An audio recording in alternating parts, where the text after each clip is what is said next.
میں عام طور پر ٹی وی نہیں دیکھتا، لیکن آج ٹی وی پر علامہ اقبال کی شکوہ اور جواب شکوہ دو گلوکاروں کو خوبصورت انداز سے پڑھتے ہوئے سنی تو دیکھنے بیٹھ گیا۔ بیچ میں اشتہارات کا وقفہ آ گیا۔ چونکہ پورا کلام سننا چاہ رہا تھا تو وہ بھی دیکھنے پڑے۔ موبائل کمپنی کے طویل اشتہار میں یہ دکھایا گیا تھا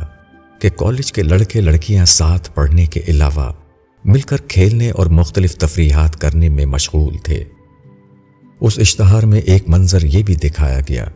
کہ باہمی طور پر مل کر کرکٹ کھیلتے ہوئے ایک لڑکی شاٹ لگاتی ہے اور گیند لڑکے کے انتہائی نازک مقام کو نشانہ بناتی ہے۔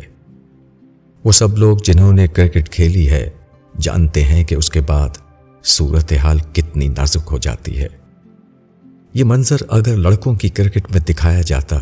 تو شاید مزاح کا کوئی عنصر اس میں ڈھونڈ لیا جاتا،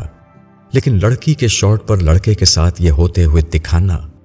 بےہودگی کے سوا کچھ نہیں۔ بہرحال ایک طرف یہ کلچر ہے جو میڈیا کے زیر اثر ہماری اشرافیہ سے گزر کر اب تعلیم یافتہ طبقات میں تیزی سے عام ہو رہا ہے، اور دوسری طرف میں اقبال کی شکوہ جواب شکوہ سنتے ہوئے یہ سوچ رہا تھا کہ اقبال کی بڑی خوش نصیبی ہے کہ وہ پچھلی صدی میں رخصت ہو گئے، ورنہ جو کچھ انہوں نے اپنے اشعار اور خطبات میں ارشاد فرمایا ہے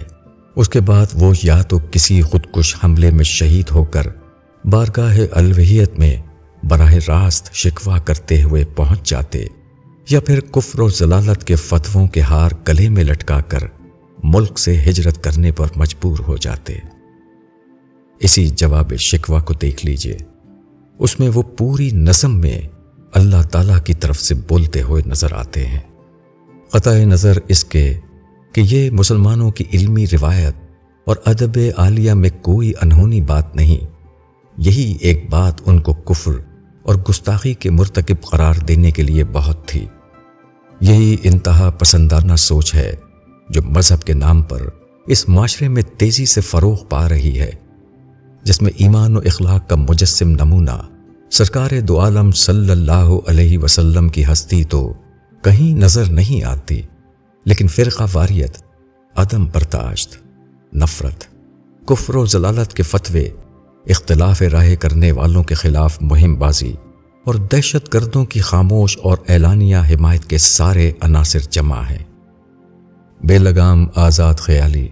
اور انتہا پسندی کی یہی وہ دو انتہائیں جن کے درمیان یہ قوم ایک عرصے سے پسے جا رہی ہے، اور اس وقت تک پستی رہے گی جب تک وہ دین کی اصل تعلیم کو اختیار نہیں کرے گی۔ دین کی یہ اصل تعلیم حضور صلی اللہ علیہ وسلم کی وہ زندگی ہے جس میں ہماری ماں ام المومنین حضرت عائشہ رضی تعالی عنہا نے ایسے بیان کیا، یعنی قرآن مجید ہی آپ کا اخلاق تھا۔ ہم نے ایمان و اخلاق پر مبنی اس تعلیم کو اپنی کتاب قرآن کا مطلوب انسان میں جمع کر دیا ہے۔ ایمان و اخلاق پر مبنی دین کی تعلیم صرف انتہا پسندانہ رویوں ہی سے ہماری نجات کی ہی نہیں بلکہ دنیا و آخرت میں ہماری فلاح کی ضامن بھی ہے۔ اس تعلیم کا خلاصہ کیا ہے؟ وہ ایمان جو خدا کی ہستی اور اس کی ملاقات کو اپنی زندگی کا مقصد بنا لے، وہ اخلاق جو خالق کی بندگی اور مخلوق کی خدمت، عدل، احسان، ایثار سے عبارت ہو،